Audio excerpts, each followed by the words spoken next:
नहीं, थोड़ी relief rally आई है, थोड़ा कॉन्फिडेंस आया है, थोड़ा ऐसा मूड माहौल ठीक हो रहा है सर। टेम्परेरी है या परमानेंट? मेरे ख्याल में टेम्पररी है अभी के माहौल में। परमानेंट तब होगा जब हम एक अर्निंग्स अपग्रेड का दौर देखना शुरू करेंगे। ये अर्निंग्स अपग्रेड का जो दौर है, ये शुरुआती जो इनके चिन्ह है, वो हमें सितंबर 23 के बाद से जब ये जीएसटी कट्स लागू होने शुरू होंगे, उसका इम्पैक्ट किस हिसाब से कंजम्पशन में पड़ता है, वो काफी मायने रखता है। दूसरा एक और चीज जो हमारे सामने है वो है, एक वीक में फेड का मीटिंग है, वहां पे रेट कट कितने हद तक होता है, क्या आउटलुक आता है, उसका भी एक मार्केट में पेयरिंग होगा। सो मेरे ख्याल में उसके पहले एक मार्केट ने पहले बहुत नेगेटिव थे, जब ट्रम्प साहब काफी नेगेटिव ट्वीट वगैरह, एक माहौल बना हुआ था इंडिया यूएस रिलेशनशिप में। वहां से हम थोड़ा उभर के ऊपर आए हैं, लेकिन अभी भी जो मेन ट्रिगर्स हैं वो हमारे सामने हैं, और उनका दारोमदार कैसा रहता है अर्निंग्स पे और न्यूज फ्लो पे, ये निर्धारित करेगा कि यहां से हम कितना ऊपर जाएं या फिर थोड़ा बैक स्टेप लें। बड़ी बात तो ये कि अगर कंपनी की कमाई नहीं होगी तो काम कैसे चलेगा? तो पहले अर्निंग्स, सर इस तिमाही का तो खराब ही जाना पक्का है, करेक्ट? क्योंकि जीएसटी के एडजस्टमेंट की वजह से भी बहुत सारी सेल्स थोड़ी डेफर हो जाएगी। लेकिन अगर इस तिमाही में आके कंपनियां बढ़िया जोर जोर से कॉन्फिडेंस से बोल रहे हैं भाई अगले 6 महीने फर्स्ट क्लास, चिंता मत करो, दिसंबर मार्च बढ़िया जाएगा, तो भी बाजार चल जाएगा या फिर नहीं नहीं नहीं हम दिसंबर के रिजल्ट देखने के बाद ही डिसाइड करेंगे? नहीं, मेरे ख्याल में एक मार्केट जोर तो पकड़ेगा। कुछ हद तक तो डिस्काउंट करना शुरू करेगा, और इस यही मैं कह रहा था कि जैसे आपने नब्ज एकदम सही पकड़ी, कि ये तिमाही के जो नतीजे हैं, ये काफी मायने रखते हैं मार्केट डायरेक्शन के पॉइंट ऑफ व्यू से। जैसे हम अभी सितंबर में हैं, अक्टूबर से अर्निंग्स आना शुरू हो जाएंगे, तो उसमें जो पहले 23 से 7, वो जो 7 दिन का जो एक डेटा कंपनीज के पास होगा, उनका वो कैसा वर्णन करते हैं, कैसा उनका टर्न अराउंड देखते हैं, rural versus urban, particularly private versus public, और मास कंजम्पशन ऑटोज, इन सब जो ऑटोज के जो नंबर आएंगे, ये कुछ डेटा और कंपनीज के जो कमेंट्री है वो काफी मायने रखेंगे। तो अगर आप इसको एक कॉन्टेक्स्ट में देखें, तो पिछले जून से हमारी एक अर्निंग्स डाउनग्रेड साइकिल जिसको हम कह सकते हैं वो शुरू हुई।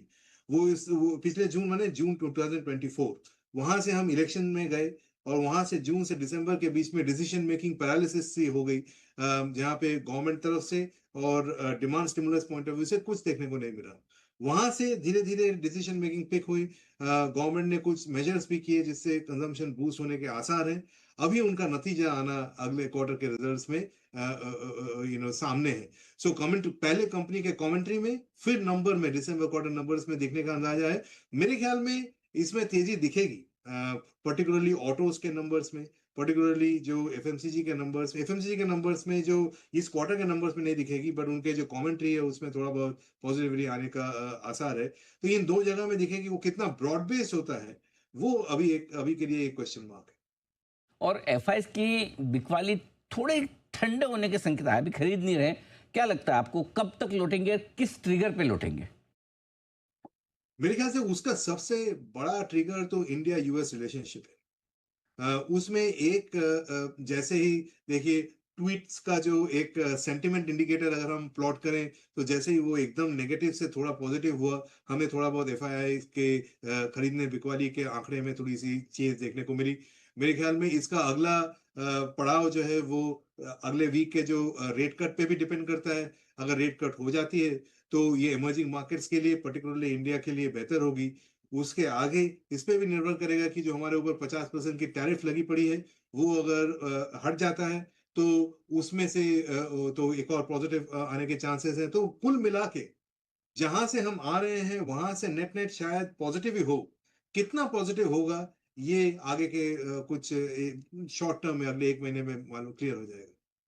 इस महीने यदि एफआईएस की बात करें तो इतनी बिकवाली देखने को नहीं मिली है। हो सकता है कि अब और भी ज़्यादा कम बिकवाली और अच्छी खासी बाइंग भी उनकी तरफ से आती हुई दिखाई दे, जो कि जिस प्रकार की खबरें हैं, जिस प्रकार से इंडियन मार्केट अभी काम करता हुआ नज़र आ रहा है, वो काफ़ी सराहनीय है। यहाँ पे आप देखोगे तो 18 सितंबर तक केवल 10,962 करोड़ की बिकवाली ही FIAs की तरफ से देखने को मिली है। उसके अलावा आप इंडेक्स फ्यूचर में FIAs की बाइंग देखोगे तो निफ्टी में आप देख सकते हैं कि 18 सितंबर तक किस प्रकार की बाइंग है, और बैंक निफ्टी में भी आप देखोगे तो अच्छी खासी बाइंग है। तो कुल मिला के बात करें तो इंडियन मार्केट में अब FIAs का रुझान धीरे धीरे बढ़ता हुआ ही नज़र आ रहा है।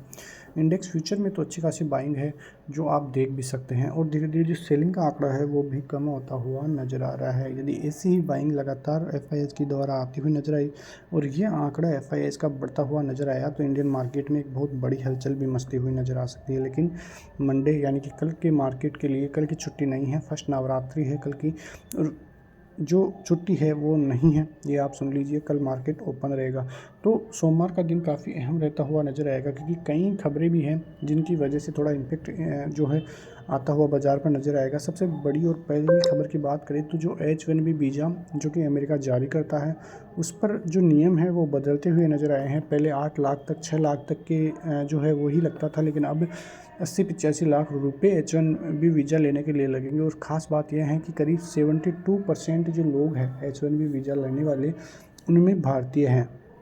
तो इंडियन जो वर्कर्स हैं उन पे काफ़ी ज़्यादा इम्पेक्ट पड़ने वाला है, और सबसे ज़्यादा इम्पेक्ट जो है वो IT सेक्टर पर पड़ता हुआ नज़र आएगा, क्योंकि जो IT कंपनियां हैं वो ही ज़्यादा हायरिंग करती हुई नज़र आती है। तो ये एक बड़ी खबर जो ट्रम्प के द्वारा निर्णय लिया गया वो रहती हुई नज़र आएगी।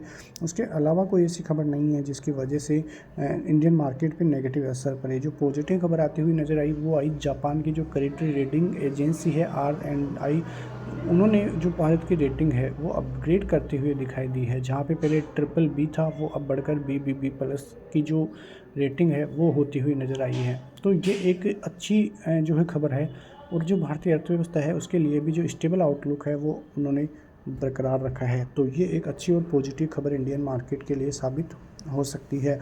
और उसके अलावा ऐसी कोई न्यूज़ नहीं है जिसकी वजह से कोई बड़ा इम्पेक्ट पड़ता हुआ नज़र आए। जो US फेड है उसकी तरफ से भी पॉजिटिव खबर ही आती हुई दिखाई दी थी, और ये पॉजिटिव खबर का असर जो है मंडे के मार्केट में जो है वो देखने को भी मिला था। उसके बाद जिस दिन आया था उसके अगले दिन इंडियन मार्केट में फेड का जो निर्णय था वो बदलता हुआ नजर आया था। लेकिन फ्राइडे का दिन इंडियन मार्केट के लिए इसलिए थोड़ा नेगेटिव था क्योंकि वहाँ पर जो बायर्स थे, आपने देखा होगा कि जो गुरुवार था उस दिन अच्छी खासी बाइंग निचले इस तरह से देखने को मिली थी। तो उन बायर्स को एग्जिट करने के लिए ही मार्केट जो है प्रॉफिट बुकिंग करता हुआ नज़र आया था। लेकिन मंडे के मार्केट से फिर से बाजार बाई ऑन डिप्स का मार्केट ही रहता हुआ नज़र आएगा। तो ये सभी चीज़ें इंडियन मार्केट के लिए मंडे के लिए काफ़ी अच्छी रहेगी, पॉजिटिव रहेगी। इसके अलावा बाजार यदि 25,450-500 का स्तर पार करता है तो वहाँ से बाजार के लिए ऑल टाइम हाई ज़्यादा दूर नहीं है, और अच्छी खासी तेज़ी के साथ बाजार ऑल टाइम हाई के लेवल्स तक भी फिर जाता हुआ नज़र आ सकता है। उधर बैंक निफ्टी की बात करें तो बैंक निफ्टी भी ज़्यादा दूर नहीं है अपने ऑल टाइम हाई से। 56,000 जैसे पार होगा बाजार में ऑल टाइम हाई जल्द ही बनता हुआ नज़र आएगा। वैसे देखें तो बाजार अच्छा लगता हुआ नज़र आ रहा है, पॉजिटिविटी भी बढ़ती हुई नज़र आ रही है। मिलते नेक्स्ट वीडियो में, तब तक के लिए जय हिंद।